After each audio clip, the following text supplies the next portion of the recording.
Selamat datang untuk rekan mahasiswa di mata kuliah PPN, Pajak Daerah, dan PBB. Baik, di pertemuan kali ini kita masuk pada pertemuan ke-11, di mana di sini kita akan membahas mengenai pajak hiburan, pajak reklame, dan pajak penerangan jalan.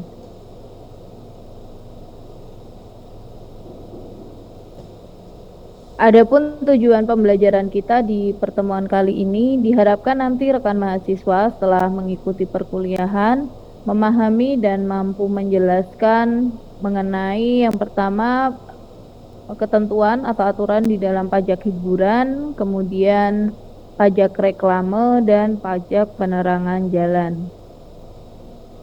Baik, nah ini yang pertama kita masuk pada pajak hiburan. Pajak hiburan ini merupakan pajak atas penyelenggaraan hiburan yang dikenakan pada orang pribadi atau badan yang menikmati suatu hiburan.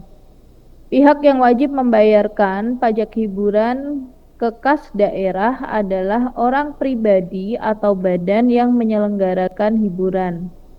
Adapun dasar hukum berkaitan dengan pajak hiburan yaitu yang pertama, Undang-Undang Nomor 28 Tahun 2009 tentang Pajak Daerah dan Retribusi Daerah. Kemudian Undang-Undang Nomor 1 Tahun 2022 tentang hubungan keuangan antara pemerintah pusat dan pemerintah daerah. Kemudian peraturan daerah masing-masing wilayah pemerintah daerah ya. Jadi karena ini merupakan pajak daerah, untuk masing-masing daerah biasanya memiliki aturan ya atau perda berkaitan dengan pajak daerahnya masing-masing, di mana di dalamnya mencakup pajak hiburan.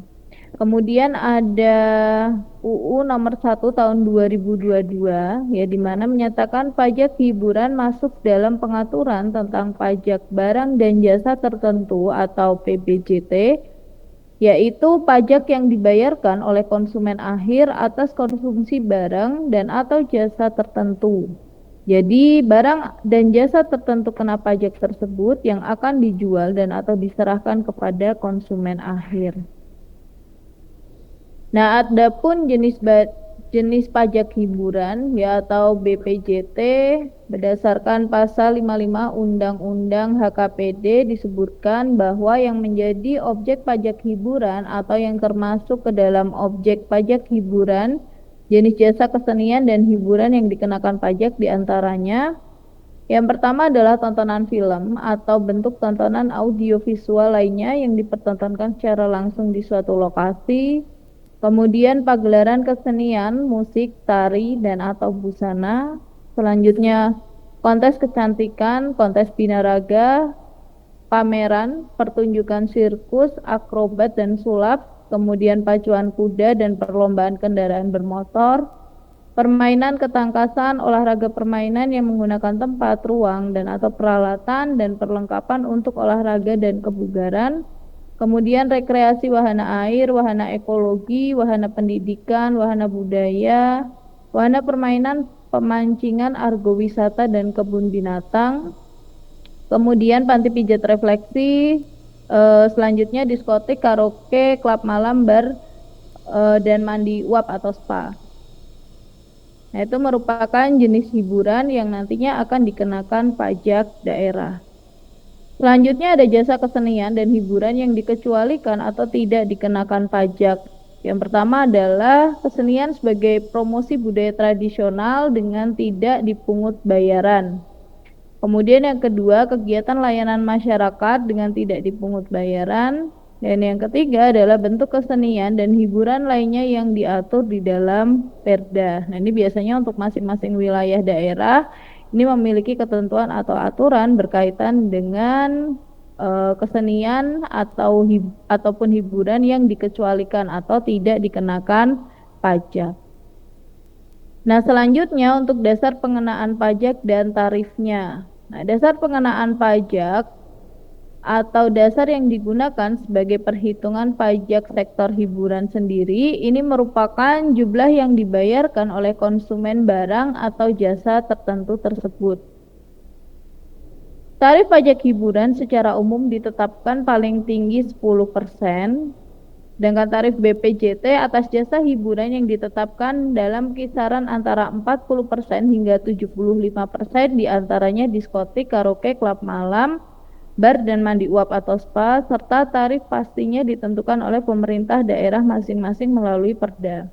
Nah, jadi secara umum untuk tarif pajak hiburan itu sebesar 10%, ya, tapi ada pengenaan pajak yang lebih tinggi yaitu dengan tarif 40% sampai dengan 70% untuk hiburan tertentu. Nah, kemudian untuk setiap daerah kembali lagi ya untuk ketentuan tarif itu akan ditetapkan oleh masing-masing pemerintah daerah melalui Perda atau peraturan daerah. Nah, ini contoh untuk jenis hiburan ya yang dikenai pajak. Ini contohnya ada karaoke. Nah, ini biasanya di bawah jasa atau biaya yang dikeluarkan ini muncul teks yang harus dibayarkan oleh pengguna ya atau pelanggan atau customernya. Nah, atau misalnya kita nonton ya di bioskop. Nah, ini biasanya juga ada pajak ya, ada yang muncul, ada yang di dalamnya keterangannya adalah include tax. Ya, jadi harga yang dibayarkan ya misalnya sebesar kalau di contohnya di sini adalah 75.000. Nah, ini termasuk pajak yang nantinya oleh penyelenggara atau pemilik studio atau pemilik bioskop tersebut akan dibayarkan ke kas daerah. Nah, ini kita masuk pada ilustrasi berkaitan dengan perhitungan pajak hiburan. Di sini Tuan A bersama 5 orang rekan kerja memesan tempat di karaoke dengan harga jasa karaoke sebesar 100.000 per jam. Harga tersebut belum termasuk tarif pajak hiburan sebesar 40%. Tuan A dan kelima rekannya tersebut menghabiskan waktu 3 jam untuk karaoke. Nah, maka biaya yang harus dibayar oleh Tuan A termasuk tarif pajaknya sebesar, nah ini dihitung dulu untuk jumlah harga karaoke-nya karena per jamnya 100.000, sedangkan Tuan A menggunakan selama 3 jam, sehingga biaya jasa yang dikeluarkan adalah 300.000. Nah, kemudian untuk ketentuan tarif pada ilustrasi tersebut atau pada case tersebut adalah 40%. Nah, sehingga di sini tarif 40% dikalikan dengan DPP-nya, ya atau dasar pengenaan pajaknya, yaitu sebesar 300.000 rupiah, sehingga di sini untuk tarif pajak karaoke dikenakan 120.000. Total biaya karaoke yang harus dibayarkan oleh Tuan A ya di sini adalah jumlah harga plus tarif pajak yaitu 300.000 plus pajaknya adalah 120.000, sehingga di sini nantinya Tuan A akan membayar sebesar 420.000. Nah, jumlah akhir perkalian itulah yang nantinya akan menjadi kewajiban dari wajib pajak yang menyelenggarakan hiburan untuk menyetorkan ke kas daerah. Maka tempat karaoke harus menyetorkan pajak karaoke atas pembayaran dari Tuan A tersebut ke pemerintah daerah sebesar 120.000. Nah, jadi dari biaya yang dibayarkan oleh Tuan A sebesar 420.000 nantinya yang 300.000 ini masuk ke pihak penyedia jasa. Nah, yang 120.000 ini oleh pihak penyedia jasa atau penyedia hiburan ini akan disetorkan ke kas daerah. Selanjutnya kita bahas mengenai keringanan dan pengurangan pajak. Nah, beberapa daerah menerapkan kebijakan masing-masing terkait dengan pungutan pajak daerahnya. Pemda dapat menerapkan keringanan dan pengurangan pengenaan pajak di wilayahnya dengan pertimbangan kondisi seperti yang pertama adalah terjadinya bencana alam. Kemudian yang kedua, pemberian stimulus pada wajib pajak dengan mempertimbangkan kemampuan wajib pajak. Yang ketiga, usaha pengentasan kemiskinan. Yang keempat, usaha peningkatan perekonomian masyarakat. Dan yang terakhir adalah alasan lain dari wajib pajak yang dapat dipertanggungjawabkan dengan bukti atau dokumen sah atau legal. Keringanan pajak dapat diperoleh jika wajib pajak mengalami satu atau lebih dari kelima kondisi yang disebutkan sebelumnya. Tentu saja pemeriksaan dan audit yang ketat akan dilaksanakan saat wajib pajak mengajukan keringanan ini. Nah, jadi untuk setiap daerah memiliki ya keringanan atau pengurangan pajak ya berkaitan dengan pungutan pajak di wilayahnya masing-masing, dan ini biasanya diatur di dalam Perda ya. Nah, ini ada kondisi-kondisi di mana di sini WP nanti bisa mengajukan keringanan atau pengurangan pajak. Tentu saja untuk mendapatkan keringanan maupun pengurangan pajak tersebut ya WP harus menjalani pemeriksaan atau audit terlebih dahulu.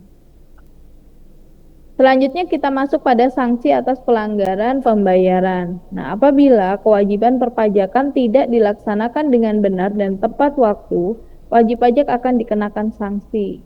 Nah, ini contohnya di sini, jika terdapat kesalahan informasi dalam laporan pembayaran pajak, hukuman maksimal yang bisa dikenakan adalah 2 tahun penjara dan denda hingga 4 kali lipat jumlah pajak terhutang. Jika kesalahan tersebut tidak disengaja, ancaman sanksinya dapat mencapai 1 tahun penjara dan denda maksimal 2 kali jumlah pajak terhutang. Ketidaksengajaan yang tidak disengaja dianggap sebagai kekeliruan yang wajar dan masih bisa diperbaiki oleh WP. Mengetahui jenis pajak hiburan yang berlaku di setiap daerah sangat penting bagi pelaku usaha di sektor ini agar mereka tidak melanggar aturan perpajakan dan bisa menjalankan bisnis dengan aman. Nah, jadi untuk keterlambatan, kesalahan terkait dengan pelaporan pembayaran pajak di daerah, ini juga ada ketentuan berkaitan dengan sanksi atau denda yang harus dibayar oleh setiap WP. Dan ini untuk setiap daerah, baik kabupaten kota, ini memiliki aturan atau ketentuan berkaitan dengan sanksi atas pelanggaran pembayaran pajak daerah. Baik, selanjutnya kita masuk pada pajak reklame. Nah, pajak reklame ini merupakan pajak yang dipungut atas penyelenggaraan reklame oleh orang pribadi atau badan di ruang publik. Definisi reklame sendiri ini mengacu pada segala bentuk media informasi seperti papan iklan, baliho, spanduk, hingga media digital atau videotron. Pajak ini diatur dalam Undang-Undang Nomor 28 Tahun 2009 tentang Pajak Daerah dan Retribusi Daerah, serta diimplementasikan dalam berbagai peraturan daerah di masing-masing wilayah.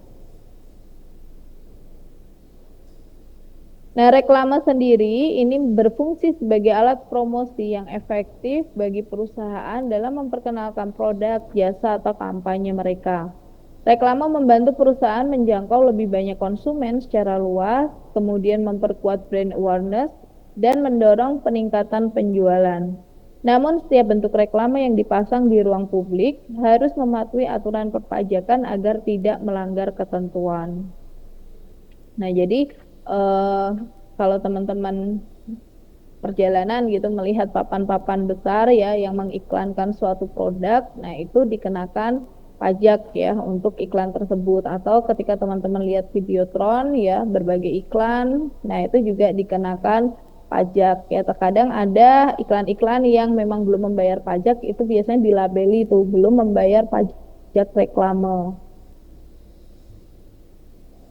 Selanjutnya untuk wajib pajak reklame. Nah, wajib pajak reklame adalah orang pribadi atau badan yang memasang reklame untuk kepentingan komersial maupun non-komersial.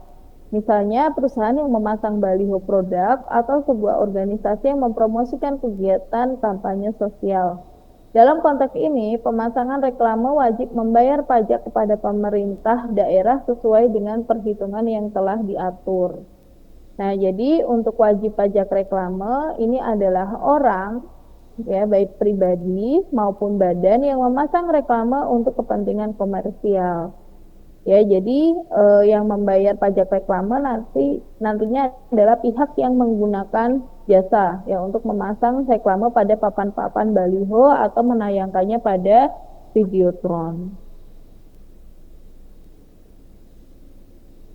Selanjutnya, objek pajak reklame, yaitu mencakup semua jenis reklame yang dipasang di ruang publik, baik yang bersifat permanen maupun sementara. Berdasarkan aturan terbaru, objek reklame dibagi menjadi 2 kategori, yaitu reklame produk, merupakan iklan yang mempromosikan barang atau jasa komersial, dan reklame non-produk, Ini biasanya berisi tentang iklan layanan masyarakat, promosi kegiatan politik, atau kampanye sosial. Selain itu, jenis reklame yang termasuk dalam objek pajak reklame diantaranya ada baliho, spanduk, poster, dan billboard. Kemudian ada reklame yang ditempel di kendaraan. Ya, biasanya ada mobil-mobil yang kemudian ditempel iklan ya atau reklame. Kemudian ada neon box atau papan nama. Selanjutnya ada reklame digital ya seperti Videotron. Nah, berikut adalah aturan terkait dengan pajak reklame. Yang pertama adalah Undang-Undang Nomor 28 Tahun 2009 tentang pajak daerah dan retribusi daerah yang menjadi dasar hukum pengenaan pajak reklame di Indonesia. Selanjutnya ada peraturan daerah masing-masing wilayah yang mengatur tarif dan mekanisme pembayaran pajak reklame secara spesifik di setiap daerah. Setiap daerah berhak menentukan tarif pajak reklame berdasarkan potensi pendapatan atau kebutuhan lokalnya. Peraturan Menteri Dalam Negeri Nomor 44 Tahun 2019 tentang pedoman penyusunan APBD yang juga mencakup pedoman pengelolaan pajak daerah, termasuk di dalamnya adalah pajak reklame, serta Undang-Undang Nomor 1 Tahun 2022 tentang hubungan keuangan antara pemerintah pusat dan pemerintah daerah. Nah, ini contoh beberapa aturan ya atau ketentuan atau undang-undang yang membahas mengenai pajak reklame. Nah, kalau untuk perda itu biasanya masing-masing wilayah kabupaten kota memiliki ketentuan atau aturan sendiri ya, disesuaikan dengan wilayah masing-masing. Selanjutnya kita masuk pada tarif pajak reklame. Nah, tarif pajak reklame ditentukan berdasarkan jenis reklame dan lokasi pemasangan. Menurut peraturan terbaru, tarif pajak reklame biasanya berkisar antara 10% hingga 25% dari nilai sewa reklame. Beberapa daerah memberlakukan tarif khusus untuk reklame digital seperti Videotron yang bisa lebih tinggi karena dianggap lebih bernilai komersial. Untuk reklame di pusat kota, ini cenderung memiliki tarif yang lebih tinggi karena lokasinya strategis dan lebih banyak dilihat oleh masyarakat. Nah, sedangkan reklame di pinggiran kota atau di wilayah terpencil tarifnya lebih rendah karena lokasi pemasangan memiliki nilai komersial yang lebih rendah. Nah, jadi untuk tarif pajak reklame ini biasanya mengikuti wilayah pemasangan reklame tersebut. Ya, jadi untuk wilayah yang dirasa potensial atau strategis, nah ini biasanya atau cenderung memiliki tarif yang lebih tinggi. Nah, sedangkan untuk iklan-iklan atau baliho atau reklame yang dipasang di pinggiran kota atau di daerah yang tidak begitu ramai, nah ini biasanya untuk tarifnya cenderung lebih rendah karena nilai komersialnya juga tidak setinggi ketika iklan tersebut dipasang di pusat kota. Selanjutnya adalah perhitungan pajak reklame. Nah, perhitungan pajak reklame didasarkan pada nilai sewa reklame yang merupakan nilai sewa media atau tempat pemasangan reklame dalam jangka waktu tertentu. Nah, untuk cara menghitung pajak reklame adalah sebagai berikut. Nah, pajak reklame ini dihitung dari nilai sewa reklame atau NSR dikalikan dengan tarif pajak reklame. Nah, untuk NSR sendiri, ini ada beberapa komponen untuk menentukan besarannya, yaitu ukuran reklame, biasanya dalam meter persegi, kemudian lokasi pemasangan, durasi pemasangan, dan jenis reklame. Ya, reklamenya itu reklame produk atau non-produk.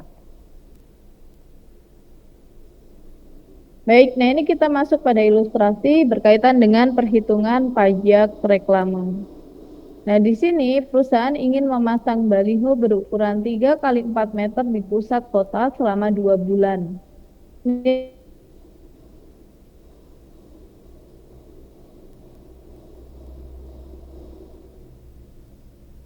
Nilai reklame tersebut adalah 20%, ya, maka perhitungannya adalah sebagai berikut. Nah, ini ditentukan dulu ya untuk NSR-nya ya atau nilai reklamenya, ya nilai sewa reklamenya. Nah, karena ini nantinya akan dijadikan sebagai DPP atau dasar perhitungan pajak. Nah, ini kita lihat di sini untuk ukuran reklamenya adalah 3 kali 4 meter. atau 12 meter persegi. Nah, sedangkan tadi ditentukan untuk tarif per meter perseginya adalah 75.000. Nah, sehingga di sini nanti 75.000 dikalikan dengan 12 meter persegi ketemu 900.000. Selanjutnya untuk pemasangan baliho ini selama 2 bulan. Nah, kemudian dari 900.000 ini nanti dikalikan dengan 2 bulan, ya, sehingga di sini ketemu 1.800.000. Untuk tarif pajak reklame di wilayah tersebut adalah 20%, sehingga di sini nanti untuk pajak reklamenya adalah tarif dikalikan dengan DPP, ya, atau tarif dikalikan dengan NSR, karena untuk DPP pajak reklame adalah nilai sewa reklamenya. Nah, ini 20% dikalikan 1.800.000, maka di sini diperoleh angka sebesar 360.000. Maka pajak reklame yang harus dibayar adalah sebesar 360.000. Nah, jadi nanti perusahaan yang menyewa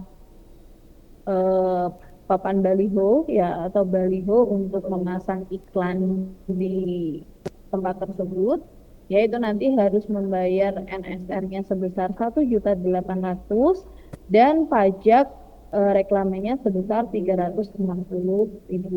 Nanti untuk penyedia jasa balihonya, ya, akan menyetorkan 360.000 ini ke kas daerah. Selanjutnya kita masuk pada nilai sewa reklame produk versus non-produk. Nah, perhitungan nilai sewa reklame menjadi dasar utama dalam pengenaan pajak reklame. NSR dipengaruhi oleh faktor-faktor seperti ukuran, lokasi, jenis, serta durasi pemasangan reklame. Ada perbedaan dalam perlakuan terhadap reklame yang bersifat komersial, ya, atau produk, dan yang tidak komersial atau non-produk. Reklame produk ini merupakan reklame yang mempromosikan produk atau jasa komersialnya. Biasanya dikenakan pajak lebih tinggi karena nilai ekonomisnya yang lebih jelas.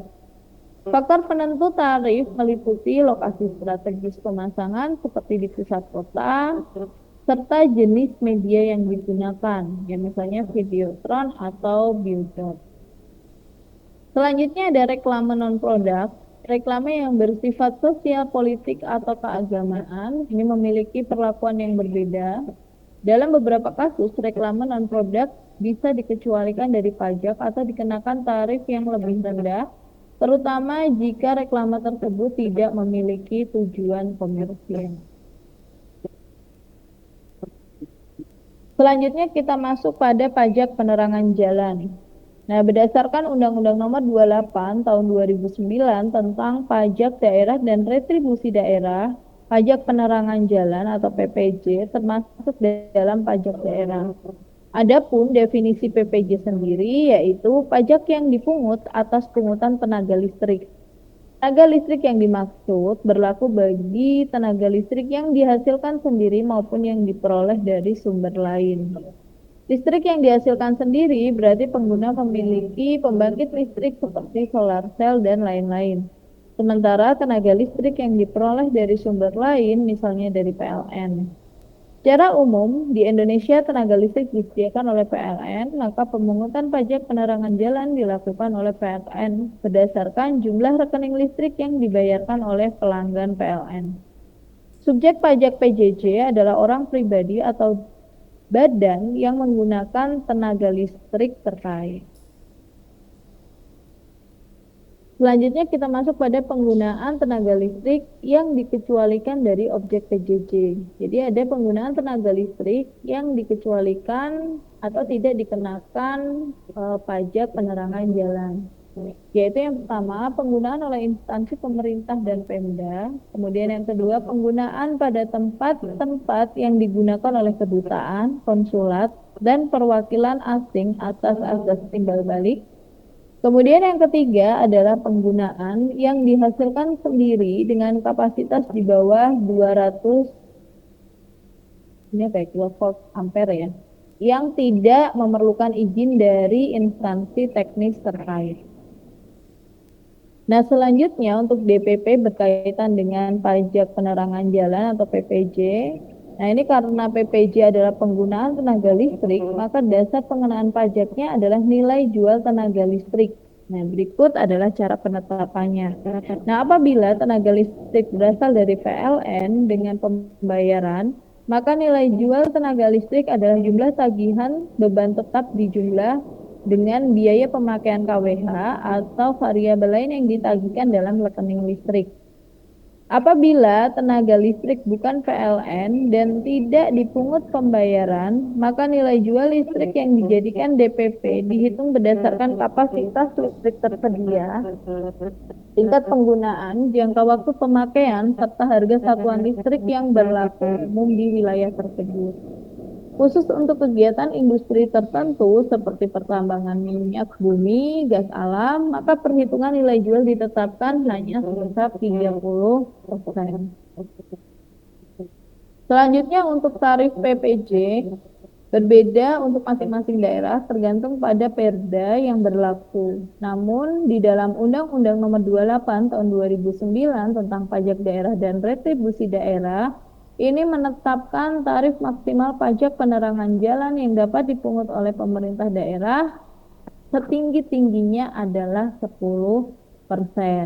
Nah, tapi nanti untuk masing-masing wilayah daerah itu bisa menyesuaikan dengan kondisi daerahnya masing-masing. Nah, sedangkan untuk rumus dalam menghitung PPJ ya adalah tarif pajak dikali dengan DPP. Nah, ini kita masuk pada ilustrasi berkaitan dengan pajak penerangan jalan. Sebuah perusahaan makanan menggunakan listrik yang dihasilkan sendiri pada Januari 2024 dengan nilai jual berdasarkan harga yang berlaku umum sebesar 10 juta. Daya yang dimiliki adalah 1300 volt ampere. Maka perhitungan pajak penerangan jalannya adalah, nah ini diasumsikan untuk tarif pajak penerangan jalannya adalah 4%. Nah, ini kita lihat di sini nilai jual tenaga listrik sebagai DPP adalah 10 juta. Nah, maka jumlah yang harus dibayar adalah tarif pajak dikalikan dengan DPP. Tarifnya tadi 4%, DPP-nya atau nilai jual tenaga listriknya adalah 10 juta. Nah, sehingga di sini nantinya pihak perusahaan akan membayar pajak penerangan jalan sebesar 400.000. Jumlah di atas adalah jumlah yang harus wajib pajak setorkan ke pemerintah daerah setiap bulannya. Untuk wajib pajak yang menggunakan sumber dari listrik PLN, PPJ akan dipungut oleh PLN dan dibayarkan kepada pemerintah daerah. Jadi untuk pengguna jasa PLN, itu nanti otomatis ketika membayar listrik, ya itu ada yang namanya pajak penerangan jalan atau PPJ. Nah, itu sudah diperhitungkan. Baik, demikian untuk paparan materi di pertemuan ke-11 berkaitan dengan pajak hiburan, pajak reklame, dan pajak penerangan jalan. Nanti untuk rekan-rekan bisa unduh materinya di Siakat, ya silahkan dibaca kembali, dipahami. Jika ada yang ingin ditanyakan, bisa berdiskusi langsung dengan dosen pengampu di masing-masing cabang. Selanjutnya, jangan lupa untuk presensi di Siakat.